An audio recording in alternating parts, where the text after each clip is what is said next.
Good morning, everybody. We're going to continue the week of reviews with another installment of the CS&Y Archives box set review series, with our look at Neil Young and Crazy Horse's concept film In a Rusted Out Garage.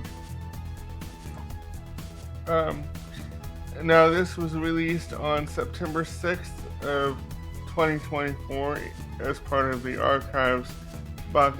the Neil Young Archives Volume 3 box set. Now, this was when I heard that he was going to release a bunch of concert films as part of the Archives box set this time around.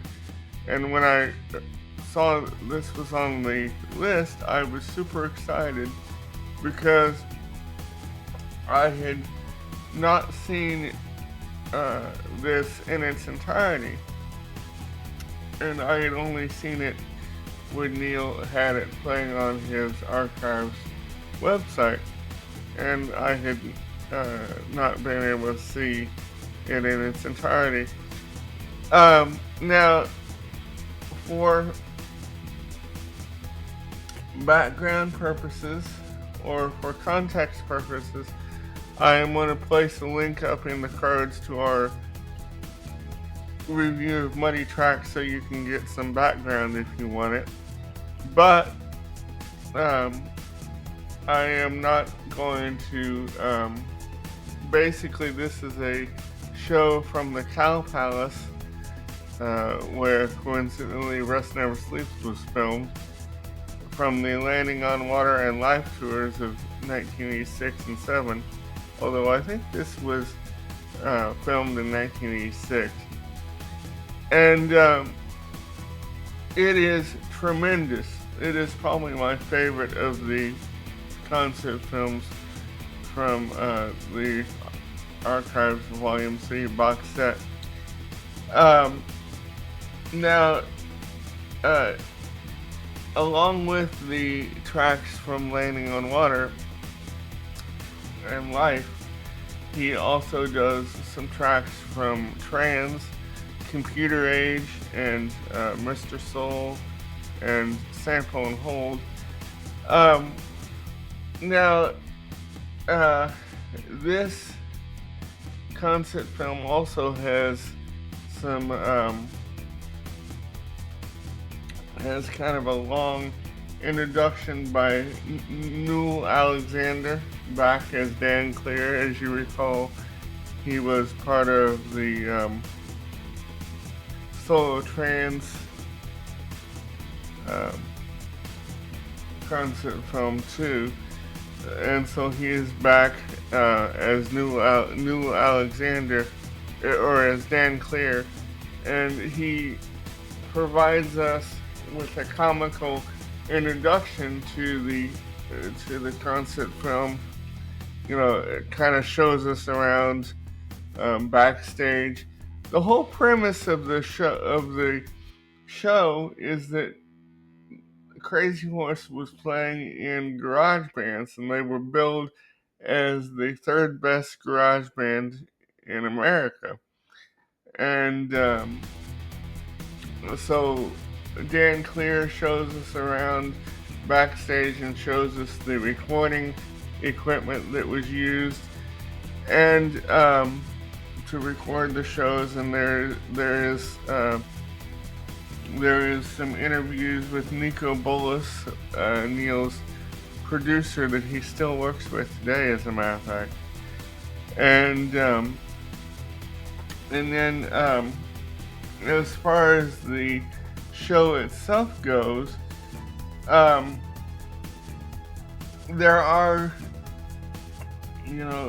bits of comic relief, like there is some phone calls that are made to interrupt the show from Neil's mom, Rassie, who tells them that she has hired some exterminators to come down and take care of some rats that were in the basement while the boys are playing.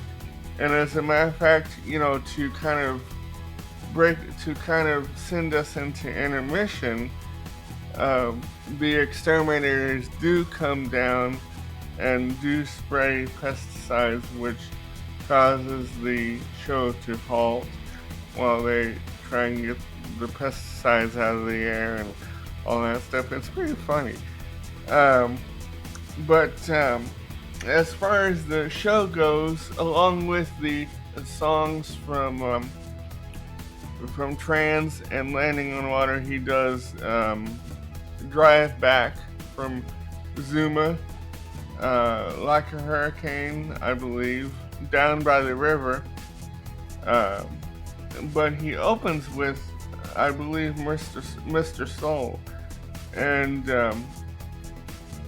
one of the things that I was kind of surprised about is he does not use I don't think he uses the vocoder on Computer Age. He just sings it normally, which I was kind of surprised because it is one of my favorites from Trans. And as comic relief too, some of the crew members dress up as mice and kind of terrorize the band or antagonize the band while they're playing. And two, Larry Johnson, who was in charge of who was kind of responsible for the set decoration, was also charged with coming up with how to make mechanical cockroaches that would roam around the stage and kind of like the stuff he did in Journey to the Past with the lizards back in '73. And but the only misstep for me is the inclusion of comedian Sam Kinison as the neighbor, as the angry neighbor that kind of complains about the noise, and that I saw no need for Sam to be included because he was not that funny. But as another favorite of mine from Landing on Water, which is probably my absolute favorite song from Landing on Water, is Violent Side. That's also they also perform that, and Zeke, Neil's son, makes an appearance as the young scientist, that kind of is supposed to be working on how to make the technology work. And so he makes an appearance, and that was the first time that I had seen him in one of Neil's concert films. And it's kind of weird. It's kind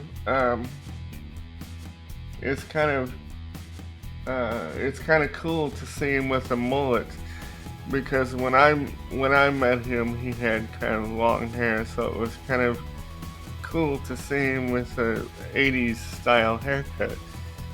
I think he was about maybe 13 when he was in Rest of That Garage. But and now Zeke works quite heavily on the Archives website, specifically in the movie tone section. But anyway, so it was kind of cool to see him in the movie. And during the intermission, Dan Clear shows the videos for I Got a Problem, and and I can't remember. Anyway, the other I can't remember the other ones he shows, but I think they're both from Landing on Water.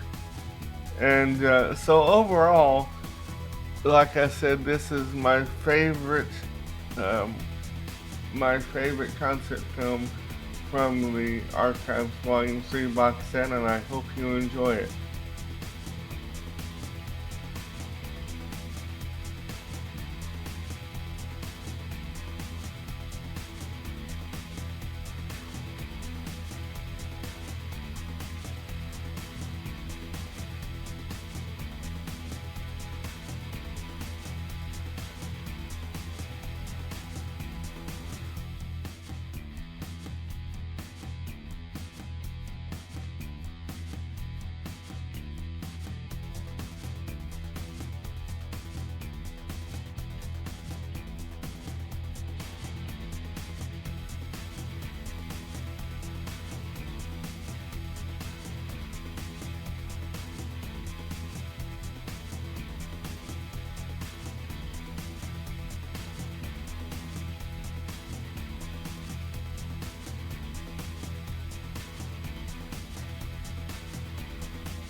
Please note that the release date on the Discogs screen recording for Rusted.Garage is 2015, but we are going with the Neil Young Volume 3 Archives box set release date.